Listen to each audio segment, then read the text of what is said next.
میں ابھی میں شیئر کر دیتا ہوں جی. اسامہ قاسم صاحب السلام علیکم جناب, کیسے ہیں آپ؟ اسامہ قاسم صاحب. اسامہ قاسم صاحب نے لوگو بڑا ہیوی لگایا ہوا ہے. اچھا میں نے بھی دیکھا ماشاء جی اللہ. جی جی اگر جی آپ میرے خیال آپ میوٹ ہیں اسامہ صاحب, خود کو ان میوٹ کیجیے گا. السلام علیکم. علیکم السلام جناب, کیسے ہیں آپ؟ اچھا کیسر بھائی کیا حال ہے, ٹھیک ٹھاک ہیں؟ الحمدللہ جی, فٹ. پہلے تو میں نے لوگو یہ نا شرارت کے لیے لگایا ہے, ٹھیک ہے. اچھا. یہ زین بھائی دیکھ رہے ہیں نا, یہ شرارت ہوتی ہے. تو پہلے تو کیسر بھائی میں کچھ تھوڑا سا اگر ٹائم لے لوں کیونکہ میں کافی ویٹ کیا ہے, پلیز اگر تو پہلے تو میں عامر حق بھائی کا میں I was totally amazed. اب آئندہ کے بعد کسی سناتنی نے مجھے کہا نا کہ حضرت عائشہ کی عمر پہ بات کی ہے, میں تو بھائی سیدھا سیدھا جواب دے دینا کہ بھائی جا کے اپنی پہلے آپ وید پڑھ لیں, ٹھیک ہے. دوسری بات یہ کہ جو غزہ کے جینوسائڈ کی بات ہے, اس میں مجھے تو سمجھ نہیں لگتی. ابھی میں جہاں پہ رہتا ہوں وہاں پہ قریب ہی میکڈونلڈز ہے اور لوگوں کا رش لگا ہوتا ہے. میں کہتا ہوں یار آپ لوگ برگر کے بغیر زندہ نہیں رہیں گے, آپ لوگ جو ہیں وہ لیز نہیں کھائیں گے تو آپ زندہ نہیں رہیں گے, ٹھیک ہے. تو لوگوں کے اندر سے اسپائن ہی بحیثیت قوم, بحیثیت امہ, ہمارے اندر سے وہ اسپائن ہی ختم ہو گئی ہے. آپ کو پتہ ہے کہ آپ کے لیے جو پروڈکٹس آپ جو بائی کر رہے ہیں اس کے ذریعے میگزینس خریدے جائیں گے, اس کے ذریعے موٹر شیلس خریدے جائیں گے اور وہ بمباری کی جائے گی, لیکن لوگ لگے ہوئے ہیں, رمضان میں لگے ہوئے ہیں, لوگوں کے اندر سے وہ اسپائن ہی ختم ہو گئی ہے. تو یہی وہ والی بات ہے جو آپ نے وہاں کی بات کی. میں آپ کی بات کو جناب بالکل سمجھ گیا. اس پہ فردر اگر آپ کو تبصرہ کرنا چاہیں, یہ بات دیکھیں میں تو پاکستان بھر میں جا رہا ہوں, یہ بات کہہ رہا ہوں, جہاں بھی میرا ہاتھ پہنچتا ہے, یونیورسٹیز میں بات چیت ہوتی ہے, لیکچرز ہوتے ہیں, اور اداروں میں آنا جانا ہوتا ہے کہ yes it is wrong, it needs to stop, لیکن دس از مائی اسٹانس از. آپ اس پہ بتائیے کہ خیر یہ تو ایک ایسی چیز ہے, ہمارا ایگریمنٹ ہے آپ سے. جی جی کیسر بھائی, اس پہ نا میں ایک گاندھی صاحب کے ایک اسٹوڈنٹ ہیں, شہزاد صاحب کر کے ان کا نام ہے, تو ان کی بات پہنچی کہ ان سے کسی نے کہا کہ یہ بائیکاٹ وغیرہ جو کر رہے ہیں انفرادی سطح کے اوپر یا چھوٹے موٹے گروپس کی شکل کے اندر جو بائیکاٹ کی کیمپین چلتی ہے کہ بھائی ان چیزوں کا بائیکاٹ کریں, تو یہ تو اس کا کوئی فائدہ نہیں ہوگا جب تک گورنمنٹ لیول کے اوپر یا کوئی ملٹی نیشنل جو ہے نا یہ سٹانس نہ آئے مسلم کنٹریز کا, تو تب تک فائدہ نہیں ہوگا. تو ایسے اکیلے میں کرنے کا کوئی فائدہ نہیں, یعنی نہ نومن تیل ہوگا نہ رادھا ناچے گی, جو مثال ہے. اور قبر میں گورنمنٹ آئے گی آپ کے ساتھ. ایگزیکٹلی, یعنی یہ ایسے ہی ہے کہ شراب کے اوپر یا سگریٹ کے اوپر تب تک ہم اپنے لوگوں کو آگاہ نہیں کریں گے کہ جب تک گورنمنٹ لیول کے اوپر بین نہ آئے. تب تک ہم جو ہے نا اپنے لوگوں کو نہیں بتائیں گے کہ ان کے لیے کیا چیز جو ہے وہ انجیریس ہے, ان کے آئیڈیالوجی کے لیے, ان کے بدن کے لیے, ان کی فلسفی کے لیے, ہم ان کو نہ بتائیں. تو میں یہ چیز سمجھتا ہوں, حدیث ہے اللہ کے رسول پاک صلی اللہ تعالی علیہ وسلم نے فرمایا کہ لا تحقیرن من المعروف شیئا, نیکی میں سے کسی چیز کو بھی چھوٹا مت جانو, چاہے اپنے بھائی کی طرف مسکرا کر ہی کیوں نہ دیکھنا ہو. یعنی میں اکثر یہ مثال دیتا ہوں کہ اسلام الحمدللہ وہ دین ہے کہ جو رستے سے پتھر کو ہٹانے یا کسی آڑ کو ہٹانے کے لیے بھی یہ کہتا ہے کہ یہ صدقہ ہے اور نیکی ہے. تو ایسی صورت میں اگر مسلمان انفرادی سطح پر اپنے ایمان اور اپنی غیرت اور اپنی حمیت اور امت کا جو ایک جذبہ ہے اس میں آ کر کسی چیز کا بائیکاٹ کرتا ہے, یہ اس کے ایمان کی نشانی ہے.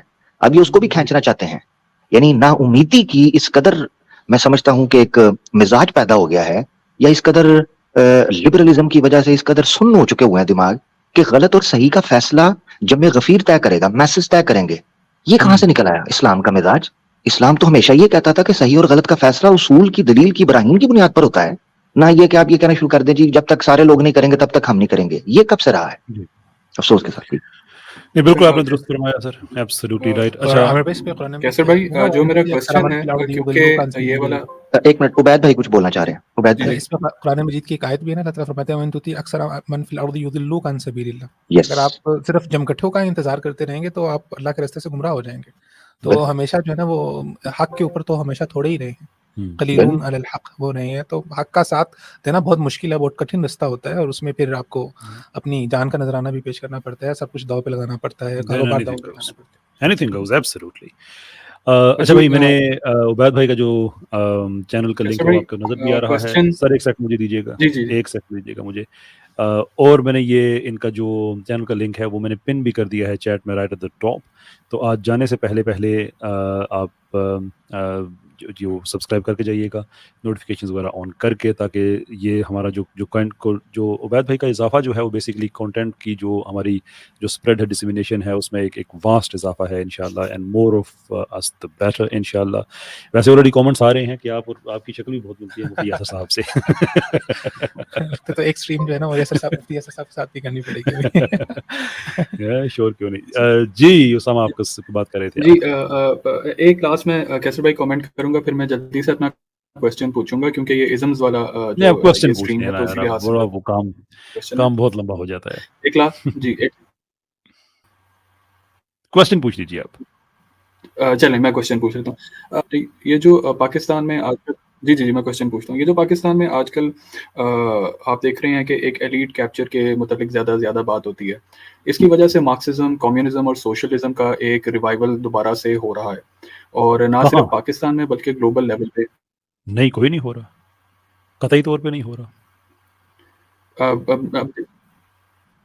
نہیں, میرا مطلب اس طرح سے ہے کہ جیسے جو لبرل طبقہ ہے وہ اپنے پوڈ کاسٹ کرتا ہے یا وہ اس کو پروموٹ کرنے کی کوشش کر رہا ہے, کیونکہ وہ ایک یہ جو ہائپر کیپٹلزم ہے اس کے اگینسٹ ایک end all be all solution دینا چاہ رہا ہے. میں یہ سمجھنا چاہ رہا ہوں کہ یہ جو کرتا ہوں, لیکن اس میں مطلب یہ تو نہیں ہے نا کہ لوگ سوشلزم کی طرف جا رہے ہیں. اب دیکھیں مثال کے طور پہ ویسٹ میں اس وقت جو پولیٹیکل اور کلچرل لبرلزم ہے وہ سب سے زیادہ انڈر پریشر ہے. پاپولزم نے بہت زیادہ رائز ہوا ہے, لیکن پاپولزم کے رائز کے ساتھ ساتھ ہم نے لبرلزم کی 2 برانچز کا ڈکلائن تو دیکھا, سوشل لبرلزم اور جو ہے اپنا پولیٹیکل لبرلزم یعنی کہ ڈیموکریسی, لبرل ڈیموکریسی. لیکن ہم نے وہاں پہ جو اکنامک لبرلزم ہے یعنی کہ کیپٹلزم, اس کا ڈکلائن ہم نے نہیں دیکھا. ایسے ہی پاکستان میں تو میں پہلے بھی مجھے کوئی امید نہیں تھی فار دا گڈ ریزنس کہ یہاں پہ کوئی سیکولر اس کا سوشلزم وغیرہ کا کوئی ہے نہیں. لیکن اب انسان اپنے منہ سے کہتا بہت برا لگتا ہے, اور میں اس کو کوشش کروں گا کہ جتنے واٹر ڈاؤن طریقے سے کہہ سکوں کہ پاکستان میں تو جتنے بھی پرپوننٹس ہیں سوشلزم کے, وہ سارے کے سارے کھل کے سامنے آ گئے ہیں جب سے ان سے ہم نے باتیں کرنا شروع کی ہے کہ آئیے اپنے نظریے کا دفاع کریں. آپ اسلام پہ ہر وقت بات کرتے رہتے ہیں, اس کے اقتصادی نظام پہ اور اس کے سیاسی نظام پہ آئیے بات کریں. میں چونکہ پاکستان میں اٹھنا بیٹھنا زیادہ ہوتا ہے یونیورسٹیز میں آگے پیچھے, جتنے لوگ متنفر ان سے ہوئے ہیں کہ واقعی ہی جب ہمارے پاس آ کے یہ لیننزم اور مارکسزم اور اسٹالنزم اور یہ سارے ازمز جو ہیں یہ ہمارے پاس آ کے اچھی اچھی باتیں کرتے ہیں, تو کسی ڈبیٹ میں جا کے نظریات پہ کیوں نہیں دفاع کر سکتے؟ کب تک یہ بہانہ چلے گا کہ ہماری جانوں کو خطرہ ہے؟ بھائی آپ مارکسسٹ ہیں, آپ سوشلسٹ ہیں, آپ کا ایک نظریہ ہے, آپ اسے پبلک میں بیان کریں, بات ختم. اس میں آپ کی جان کو خطرہ کیسے ہو سکتا ہے؟ یو ایس ایس آر کو دیکھ لیں یا چائنا کو دیکھ لیں, انتہائی فیشسٹک اپروچز ہیں وہاں پہ, بالکل دبایا ہوا ہے انہوں نے. لیکن آپ یہ دیکھ لیں نا کہ چائنا میں بھی 1977 آن ورڈز اس نے ترقی کرنا شروع کی ہے. انفیکٹ 1977 تک چائنا میں ایک بھی بلینئر نہیں تھا. آج دنیا میں وہ دوسرے نمبر پہ ہے. تو جب تک وہاں پہ سوشلزم کا راج تھا, وہاں پہ کیا ہوا؟ رشیا کے ساتھ کیا انہوں نے کیا؟ تباہ کر کے رکھ دیا. دنیا میں ایک ملک بھی نہیں دکھا سکتے جہاں پہ سوشلزم کامیاب ہوا ہو. سوشل لاسٹ ڈیموکریٹک اسلام اور مارکسزم میں ایک سیکنڈ سر میں اپنی بات پوری کر لوں کہ یہ سوشل ڈیموکریٹک ایک انہوں نے کوئی کوشش کی بات کرنے کی, لیکن وہ کہاں پہ؟ امریکہ میں سب سے بڑا پرپوننٹ اس کا برنی سینڈرز ہے. بیچارے کو کبھی کسی نے بات کرنے دی کوئی؟ بس یہ غلط فہمی انہوں نے پھیلائی ہے کہ ہمارا کوئی ریوائول ہو رہا ہے. اور ریوائول ہوگا بھی کون سے والا؟ لینن والا ہوگا, اسٹالن والا ہوگا؟ جی ایسے ہی. اچھا ویسے کیونکہ یہ اگین آئیڈیالوجیز کی ہم بات کریں تو میں جنرل موٹے جو پوائنٹس ہیں وہ پوچھنا چاہتا ہوں کہ یہ کمیونزم اور اسلام میں کیا فرق ہے. ویسے تو محمد حجاب صاحب کی میں ڈیبیٹ دیکھ رہا تھا, وہ سیپینز انسٹیٹیوٹ پہ, انہوں نے کافی اس پہ کام کیا ہے, لیکن میں آپ کا نقطہ نظر جاننا چاہتا ہوں. دیکھیں اسلام کے چونکہ یہ انسانوں کے لیے نظام ہے اور نظاموں سے متاثر ہوتے ہیں, تو یہ بہت ممکن ہے کہ آپ کو کسی نظام میں دوسرے نظام کا اوور لیپ مل جائے. یہ پاسبل ہے. ود دس ویو کیا اسلام اور سوشلزم میں یا کمیونزم میں آپ کو کوئی مماثلت نظر آتی ہے؟ شور نظر آتی ہے, بالکل. آپ کو اسلام اور کیپٹلزم میں کوئی مماثلت نظر آتی ہے؟ شور, کئی جگہوں پہ نظر آ جاتی ہے. اب اسلام میں یہ جو ایگالٹیرین مطلب اب بلکہ اس کو آسان الفاظ میں آپ اس طرح سے کہہ لیں کہ ریاست کی یہ ذمہ داری ہے کہ وہ اپنے شہری کو ایک سرٹن لیول سے نیچے نہیں کرنے دے گی. سوشلزم بھی اس چیز کی حمایت کرتا ہے. اس طرح کی مماثلت آپ کو مل جاتی ہے. لیکن اس کے باہر اگر آپ جا کے دیکھیں کہ اسلام میں فری مارکیٹ اکانومی کا تصور پایا جاتا ہے. بالکل ایسے جناب رسالت میں آپ صلی اللہ علیہ وسلم نے ایک دفعہ جو اپنا قیمتیں ہیں وہ متعین کرنے سے انکار کر دیا تھا اسی بیس پہ. ایٹ دا سیم ٹائم اسلام کے اندر جو سوشلزم کا جو آئیڈیا ہے کہ سب لوگوں کو ایک کلاس کے اندر بند کر دو, اسلام اس چیز کے قطعی طور پہ سے اختلاف رکھتا ہے. اسلام کہتا ہے کہ سیلیبریٹ کرو ڈفرینسز کو کہ لوگ اپنی اپنی فیلڈ میں آگے جائیں.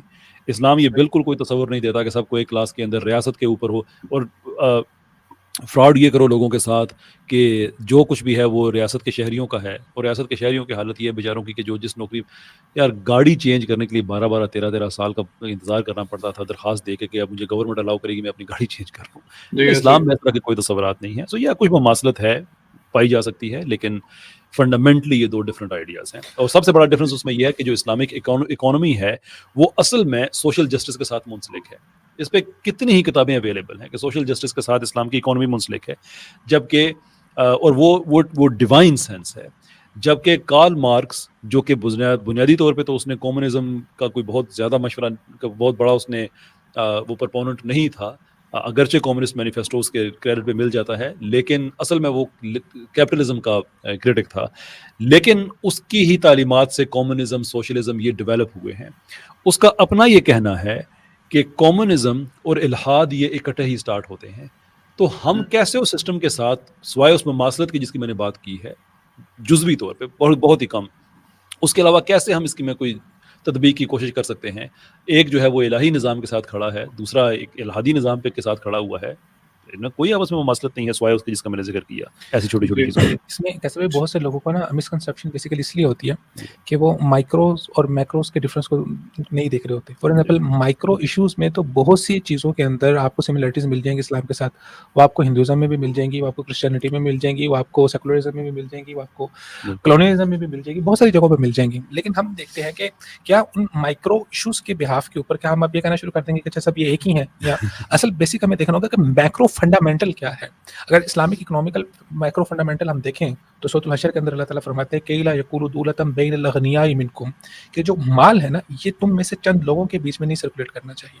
سو جو اسلامک اکنامک سسٹم ہے اس میں جو اکانومی کا ویل ہے وہ بہت ڈائیورس ہے, وہ اوپر سے لے کے نیچے تک وہ ویل چلتا ہے, اور اسلامک اکانومی سسٹم کے اندر فری مارکیٹ کو گرو کرنے دیا جاتا ہے. مثال کے طور پر رسول اللہ نے فرمایا کہ احتکار جو ہے, جو ذخیرہ اندوزی ہے وہ حرام ہے, کیونکہ آپ اس کے ذریعے سے مارکیٹ کے ریٹ کو جو ہے وہ طے کر رہے ہوتے ہیں, مینیپولیٹ کر رہے ہوتے ہیں. انشاءاللہ میں کیسر ویسے گزارش کروں گا کہ ہم ایک خاص جو ہے نا پوڈ کاسٹ اسٹریم کریں پراپرٹی اسلامک اکنامک سسٹم کے اوپر کہ اس کی کیا کیا خصوصیات ہیں, اور یہ خاص طور پہ بالکل ہم نے طور پہ مدینہ یونیورسٹی میں ہمیں انہوں نے پڑھایا گیا, تو اس کے ایک آؤٹ لائن بھی ہمارے پاس موجود ہے, تو انشاءاللہ اس کے اوپر ہم ڈیٹیل سے ڈسکس کریں گے.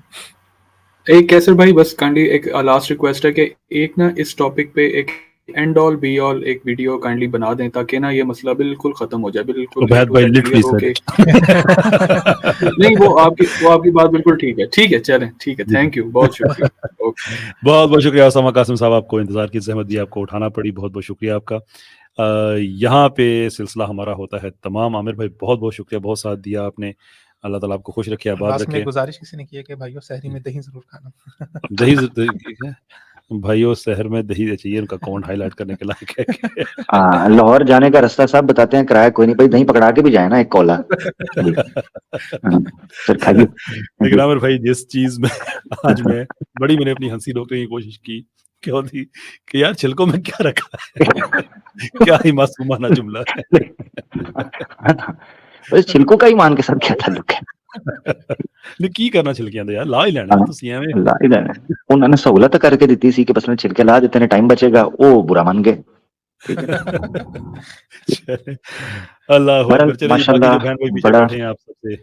بڑا زبردست سیشن رہا. عبید بھائی ماشاءاللہ ان کے ساتھ پہلی دفعہ اسٹیج شیئر ہوا, بڑا مزہ آیا اور بڑے پیارے پیارے. جی عبید بھائی, میرے لیے بھی سعادت رہی کہ آپ کے ساتھ اسٹیج. اللہ تعالیٰ آپ کو جزائے خیر دے, آپ کی اعلیٰ ظرفی ہے. علماء کو جو پراپر دین کے علماء ہیں, جیسے کیسر بھائی اور میں تو ایک ہی, بلکہ کیسر بھائی تو مجھ سے بہت اوپر ہیں, ویسے کہہ رہا ہوں, یعنی یہ اسکالرلی یا جو علماء ہیں ماشاءاللہ نہیں پہنچ سکتے سر, کبھی کبھی کہہ لے دیا کرے. تو بہرحال یہ کہ الحمدللہ یہ بڑا زبردست ایک محفل سجی تھی, مفتی صاحب بھی ماشاءاللہ موجود تھے, تو بڑا ایک یہ سمجھیں کہ ایک مثبت جسے کہتے ہیں نا کہ ایمان والوں کی جو کہ ماشاءاللہ الحمدللہ پڑھ لکھ کر ایمان کی طرف پہنچے ہوں اور جانکاری رکھتے ہوں, تو ان کی محفل میں ایک آپ کو عجیب ہی لطف ملتا ہے, ایمان تازہ رہتا ہے اور مختلف دشاؤں سے سیکھنے کو کچھ نہ کچھ ملتا رہتا ہے الحمدللہ. تو اللہ تعالیٰ جزائے خیر دے. ایڈ کرنا چاہوں یہاں پہ آپ کی جو ماشاءاللہ گرپ ہے نا ویدوں کے اوپر اور پھر مہارت کے اوپر, تو میں تو, اور اس کے بعد آپ کی جو انرجی ہے, میں تو فین ہو گیا ہوں آپ کی ان چیزوں. نہیں اللہ تعالیٰ لا حول ولا قوة الا باللہ, لا حول ولا علم لنا الا ما علمتنا.